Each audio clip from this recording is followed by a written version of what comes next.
Let's talk about Kentucky going to Tennessee. Tennessee, a 12.5-point favorite. This game is a night game, 7 Eastern, being played in Neyland Stadium. The folks in Knoxville, quite frankly, for home games, have been absolutely spoiled, and we love it. For Tennessee, they're a confident bunch. They feel very much like they've done a lot of positive things so far, and they have, but at the same time, the job's not finished. Like, you know that Kobe Bryant press conference where he sits down there, I think it's the NBA Finals, and they ask him, are you happy so far with what you've done to this point in the season? He says, what's there to be happy about? Job's not finished. I think that's kind of the feel right now in Knoxville. Because if any of you know what the kind of attitude Josh Heupel has and kind of the feel that he projects onto this program, it's confident, it's level-headed, it's grounded. They just beat Alabama, for goodness sakes. I think there's more in the tank. I think they're still hungry and have some good things left ahead of them. Job's not finished for the Vols. For Kentucky, they feel cautiously optimistic. And like we talked about, 12.5-point dogs going on the road to Neyland, but there's very much a feel for that program of they are poised to take a big swing. They have a first-round NFL quarterback. They have a program that's been building towards a game like this for a while. So for them, it's the feeling of, if not now, then when for Kentucky. Because they're the neighbor across the street, Tennessee is, that just got that nice car, they got the promotion, and you're sitting across the street saying, well, we live in the same neighborhood. We have kind of the same means, if you will. Why can't we have what you have? So that's the feeling for Kentucky. It's going to be a dogfight. Excited to break this one down. We say it every single week. A lot of you are new to this program. So one, thank you, subscribe. Two, the way that we break these games down is based on hinge points. A hinge point for us is whichever way that point swings, it probably favors the team that it swings towards. You feel me? So a hinge point for us, what's the tempo of this game? Like, what is the pace we're playing at here? Is it a NASCAR race or is it like a mud run? Because if it's a NASCAR race, that favors Tennessee. It has been well documented. If you've watched any sort of Tennessee football broadcast, you know every single time the play-by-play guy or the color analyst guy will go in there and say, Tennessee goes NASCAR fast, they run a lot of plays. That's going to be the same thing in this game. And for Tennessee, if they can draw first blood, if they can get up 10, get up 14, it's going to be tough for Kentucky to fight back in that one. Because this Kentucky team's as good as they are offensively in terms of weapons they have with guys at the skill position and the quarterback and the running back, we'll get to that in a second, they're not necessarily built to play catch-up, scoring 25 points a game. So there's something left to be desired there. You can't afford to get down if you're Kentucky, and for Tennessee, you want to start lapping folks if you can do that early, scoring points, that is. So that's the kind of game they want to play. Now, Kentucky, on the other side, they want to play this game in the mud. And just think back to the days of your youth where it rains outside, and what does that mean? Sneakers on, play clothes on, and you're playing football with the boys in the front yard. And you're playing in the mud, you're slipping and sliding, and nobody can really get any traction. Nobody can really do exactly what they want to do from a movement perspective. That's the kind of game Tennessee would like to play. Slow. Take the ball out of Hendon Hooker's hands, extend drives, let Chris Rodriguez eat. He's averaging right around 5.5 yards a carry. He's the X factor for them in this game. Play offense. All right, I'll rephrase that. Play defense by playing offense. Because you don't want Hendon Hooker and company out there having the chance to score 40-some-odd points. You want to stretch this thing into the fourth quarter.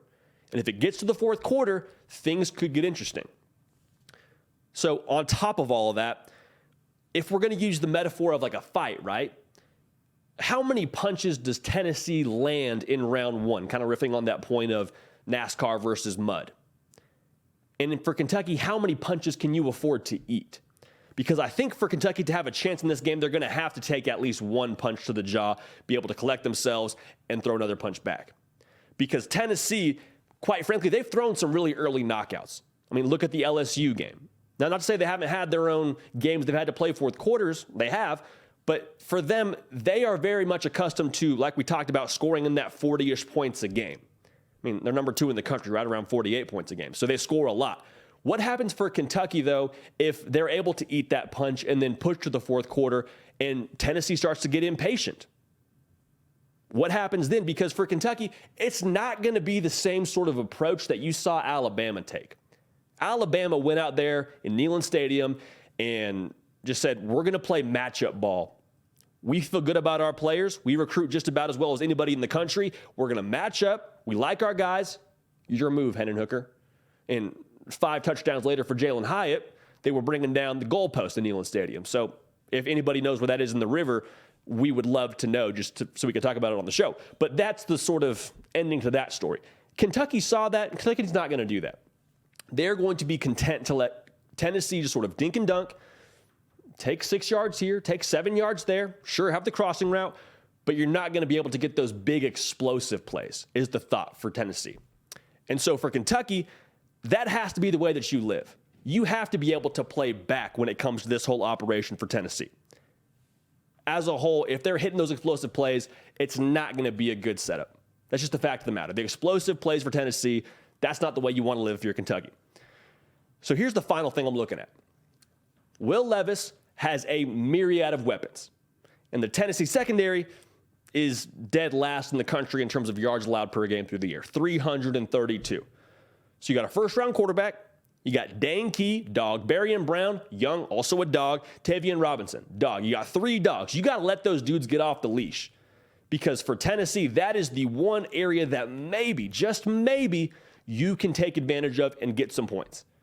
Because if you're not able to capitalize on that, it's going to be a long day for you. Because a lot of these edges, in my mind at least, very much favor the Tennessee Vols. So here's the prediction for this thing. I think we get to see Tennessee play a different game. We've been accustomed to seeing them score 45-plus points just about every game. That's what they do. They score in spades. That's how they get down. I don't think we see that same kind of deal from them this week. I think we see them kind of take what the defense gives them. I think we see them be patient. And at the end of the day, I think the patience pays. I think Will Levis will turn the ball over at the end of the game, and that'll do it. But as a whole, I think Tennessee gets a good test, gets that resistance muscle even stronger, and the Vols win this one 38-24 in Neyland Stadium. So think about what that means. It means the stakes keep going up for the Vols, and that trip to Athens next weekend against Georgia is going to be it's going to be pandemonium. Let's just say that. So this just only increases the excitement around that program, the juice around that program. But again, we like Tennessee to win this game 38-24. The Vols get it done. Hey y'all, thanks so much for watching. Subscribe to the channel here to make sure you don't miss an episode of The Hard Count. Also be sure to check out other videos on the On3 YouTube channel.